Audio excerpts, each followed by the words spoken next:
बिस्मिल्लाहिर्रहमानिर्रहीम, अस्सलाम वालेकुम नाजरीन। मैं हूं बाबर हयात और आप देख रहे हैं 24/7 उर्दू न्यूज़ पर होम एक्सपेंस के ताबुन से बाबर हयात शो। नाजरीन, पाकिस्तान आज फिर न्यूजीलैंड से हार गया।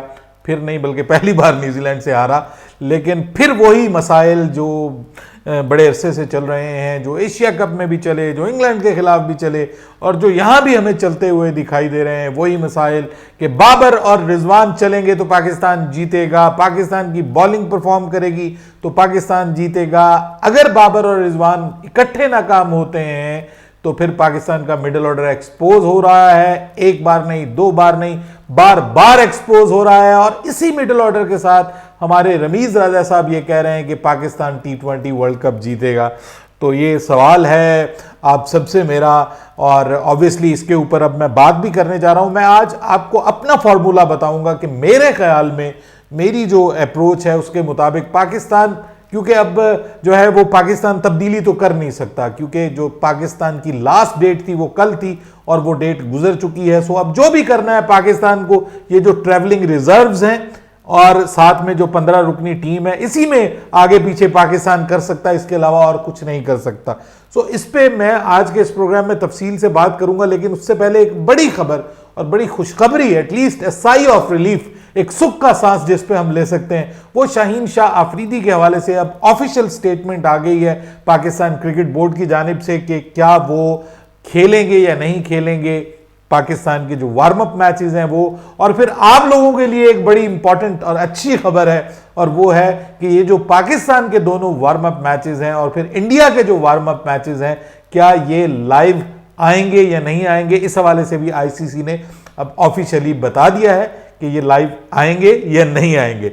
सो इस पे भी आपको अपडेट कर रहा हूं और कुछ बात करेंगे वेमेन एशिया कप के हवाले से कि अब सेमीफाइनलिस्ट कंफर्म हो गए हैं और पाकिस्तान का सेमीफाइनल किसके साथ होने जा रहा है और आज पाकिस्तान ने जो परफॉर्म किया वो किसके खिलाफ था। इन तमाम मौजूदात पर बात करने जा रहे हैं आज के इस प्रोग्राम में तफसील के साथ। लेकिन आगे बढ़ने से पहले आपसे गुजारिश की, अगर आप हमारे नए व्यूअर हैं तो प्लीज हमारे इस चैनल को जल्दी से कर दीजिएगा सब्सक्राइब और बेल आइकन को पुश करना मत भूलिएगा। मुझे फॉलो कीजिए इंस्टाग्राम पे @बाबर हयात शो और हमारे पेज को फेसबुक पे लाइक कर लीजिएगा। तो जनाब, पाकिस्तान की वाहिद उम्मीद इस T20 वर्ल्ड कप में, बल्कि दो उम्मीदें हैं पाकिस्तान की। एक तो पाकिस्तान का जो टॉप ऑर्डर है, यानी पाकिस्तान के कप्तान और मोहम्मद रिजवान, बाबर आजम और मोहम्मद रिजवान, इन्हीं के ऊपर बैटिंग हमारी सारी की सारी घूम रही है। बाकी सब के ऊपर तो आपको पता ही है कि जिन पे तकिया था वही पत्ते हवा देने लगे, और आज जो उन पत्तों ने हवा दी है, मैं क्या कहने, मतलब 8 साल में पहली बार ऐसा हुआ है कि पाकिस्तान की टीम एक T20 मैच खेली है और उसमें पाकिस्तान ने एक भी छक्का नहीं लगाया।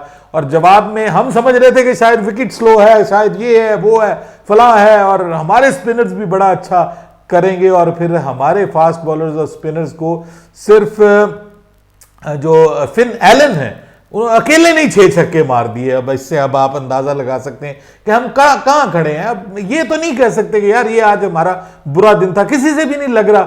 और जो 150 छक्के लगाने वाले हैं हमारे 17 के एवरेज से खेलने वाले हमारे आसिफ अली, आज वो पता नहीं कितने मैचों के बाद उन्होंने 20+ स्कोर किया है। सो बहुत सारे खदशात हैं। इफ्तिखार जो है वो फिर वही प्रॉब्लम कि एक मैच में वो किसी हद तक आपको सुख का सांस देते हैं, उसके बाद कहीं से वो थोड़ा बॉलिंग में आपको जो है वो थोड़ा हौसला दे देते हैं, और उसके बाद फिर बैटिंग में उनका वही आना जाना लगा रहेगा, टुक टुक टुक टुक वही चलता है। और आज पाकिस्तान ने ये सब कुछ एक बार फिर करके दिखाया है आपको। सो पाकिस्तान की जो उम्मीदें हैं वो वाबस्ता है, सीधी सी बात है। अब अगर आप कह लें कि पाकिस्तान की उम्मीदें किसी चीज के साथ वाबस्ता है तो वो बाबर आजम और मोहम्मद रिजवान कि ये टॉप ऑर्डर पे परफॉर्म करें और हल्का फुल्का मिडिल ऑर्डर भी चल जाए और पाकिस्तान T20 वर्ल्ड कप में कुछ अच्छा रीजनेबल स्कोर भी बना जाए, यानी 160-170 के दरमियान भले वहां पे 180 चाहिए हो तो 160-170 तक भी पाकिस्तान कर जाए तो पाकिस्तान का जो बॉलिंग अटैक है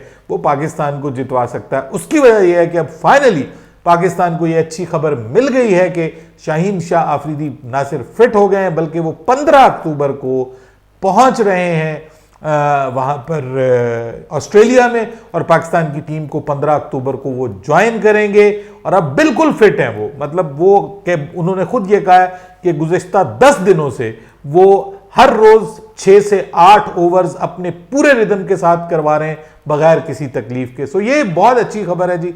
उनके आने से पाकिस्तान का जो थोड़ा सा लूप होल पाकिस्तान की बॉलिंग में हमें कहीं कहीं नजर आता है, कहीं दानी के आने से या हसनैन के आने से मेरे ख्याल में वो दूर हो जाएगा। थोड़ा पाकिस्तान के पास एक पाकिस्तान को एज हासिल हो जाएगा कि पाकिस्तान फिर मोहम्मद वसीम या नसीम शाह इन दोनों में से किसी एक को भी खिला सकता है। तो मेरे ख्याल में तो पाकिस्तान नसीम शाह के साथ जाना चाहिए। नसीम शाह, हारिस रऊफ और शाहीन शाह अफरीदी के साथ पाकिस्तान का जो बॉलिंग अटैक है, फास्ट बॉलिंग अटैक, वो बहुत स्ट्रांग हो जाएगा और इंशाल्लाह ये T20 वर्ल्ड कप में ये इसी पे भाई हमारी उम्मीदें हैं। और हम क्या कर सकते हैं, या बाबर और रिजवान पे उम्मीदें हैं कि वो ऊपर से कुछ करेंगे और ये जो लूला लंगड़ा हमारा मिडिल ऑर्डर है ये कुछ हल्के फुल्के धक्के लगाएगा और उसके बाद फिर हमारा कुछ बन जाएगा। मैं मतलब थोड़ा सा परेशान हूं फखर जमान के हवाले से कि फखर जमान की फिटनेस को अभी भी आइडियल नहीं करार दिया पाकिस्तान क्रिकेट बोर्ड ने। उन्होंने कहा फखर जमान भी वहां पर ज्वाइन करेंगे लेकिन वो अपनी रिहैबिलिटेशन कंप्लीट करेंगे विद द टीम डॉक्टर, जो टीम के डॉक्टर हैं, हेड डॉक्टर, उनके साथ वो अब अपनी रिहैबिलिटेशन कंप्लीट करेंगे। यानी उनकी रिहैब अभी तक कंप्लीट नहीं हुई। सो इसका मतलब स्ट्रेट अवे आपको फखर जमान पाकिस्तान की टीम का हिस्सा दिखाई नहीं देंगे। जो दोनों वार्म अप मैचेस होंगे मोस्ट प्रोबेबली उसमें फखर जमान आपकी टीम का हिस्सा नहीं होंगे। सो अगर वार्म अप मैचेस वो नहीं खेल पाएंगे तो मेरे भाइयों फिर इसका मतलब ये है कि फिर जो है वो आपको आगे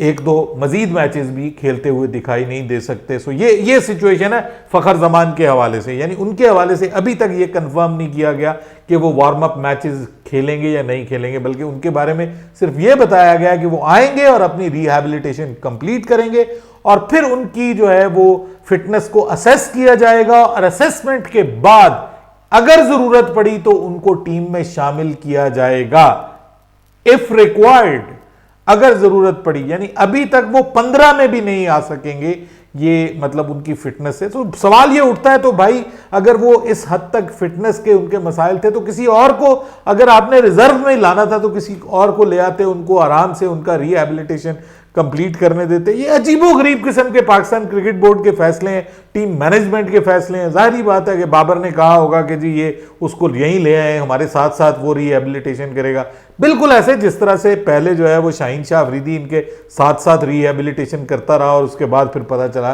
कि जनाब को हमें जो है वो लंदन लेके जाना पड़ना है और फिर बाद में बड़ा रौला पड़ा, वो सब आपके सामने।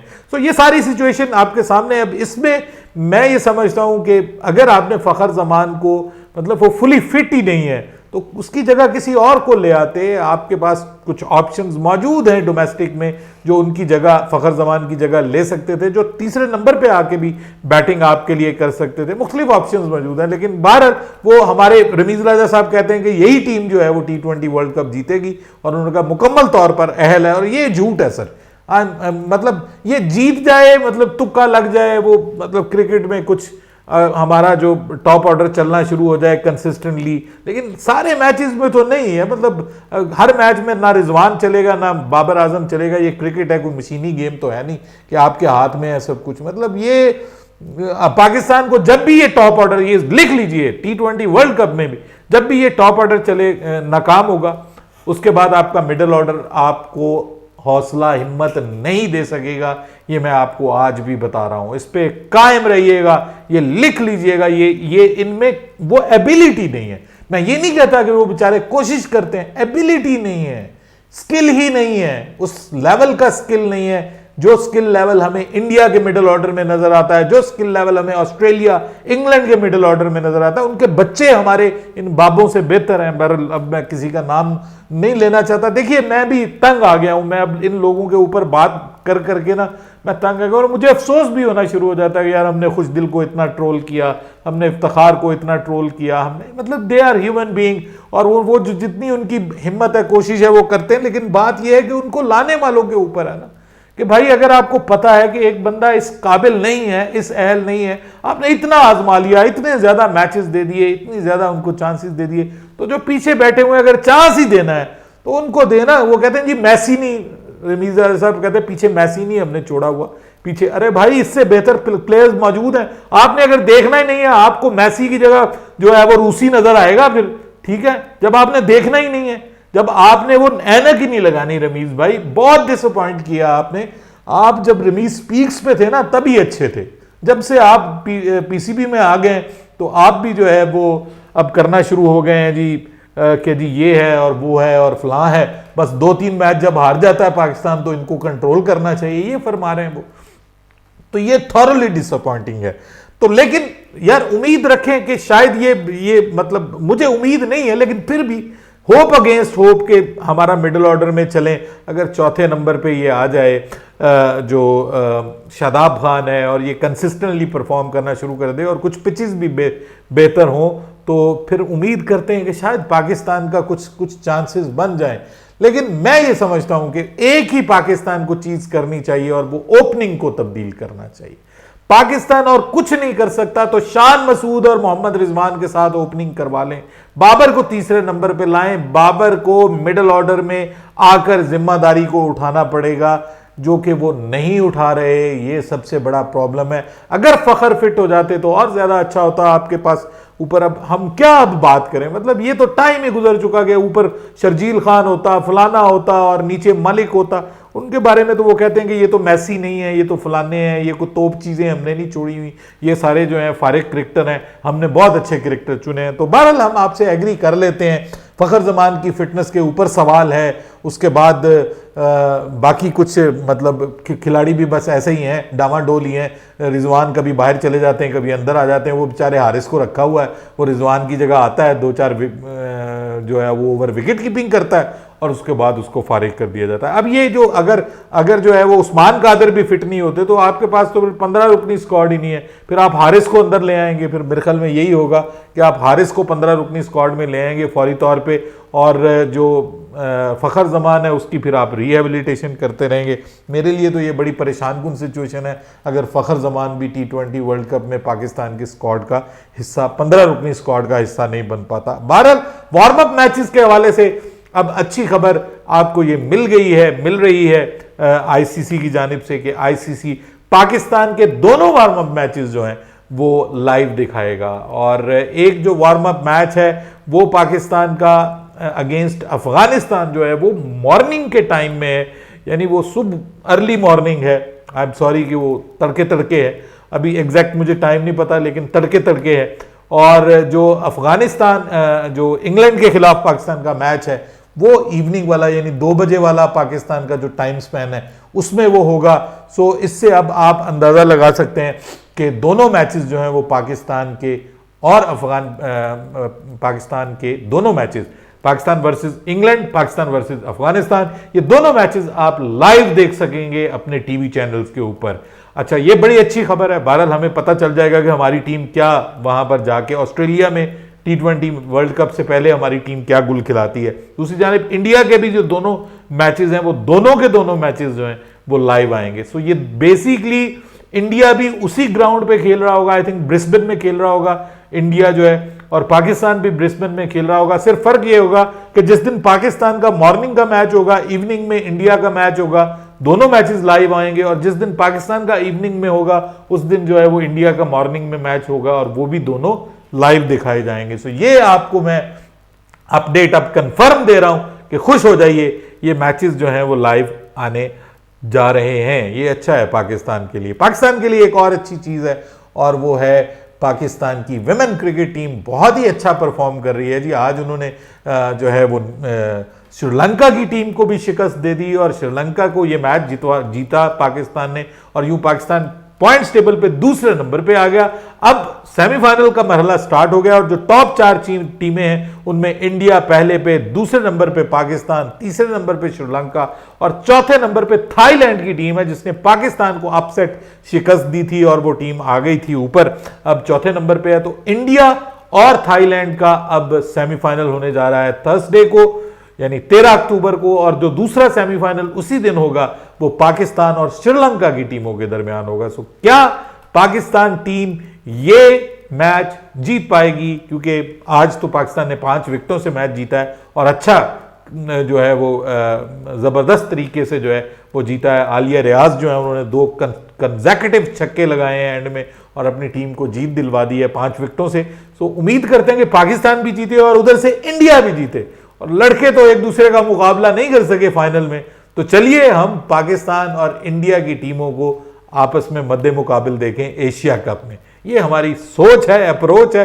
15 को फाइनल होगा और उधर 15 को पाकिस्तान की टीम न्यूजीलैंड के बाद वापस चली जाएगी। कल मैच होने जा रहा है न्यूजीलैंड और बांग्लादेश का। अगर बांग्लादेश ये मैच हार जाती है न्यूजीलैंड से तो जनाब पाकिस्तान और न्यूजीलैंड फाइनल में पहुंच जाएंगे। ऑफिशियली कंफर्म हो जाएगा कि पाकिस्तान और न्यूजीलैंड 14 अक्टूबर को फाइनल खेलेंगे। और अगर बांग्लादेश की टीम ये मैच जीत जाती है तो फिर वो पाकिस्तान को शिकस्त देकर वो अपसेट भी कर सकती है और दे हैव द चांस। थोड़े चांसेस है लेकिन चांस तो है। तो क्या बांग्लादेश की टीम भी कुछ पॉजिटिव करना चाहेगी? आई एम बैकिंग बांग्लादेश कि बांग्लादेश हराओ न्यूजीलैंड को, हम तुम्हारे साथ हैं। और न्यूजीलैंड को हरा के तुम भी जरा तड़फाओ दोनों टीमों को और बताओ कि यार तुम्हारे अंदर भी टैलेंट मौजूद है। अपनी राय दीजिएगा कमेंट सेक्शन में। बाबर हयात को इजाजत दीजिएगा। अल्लाह हाफिज।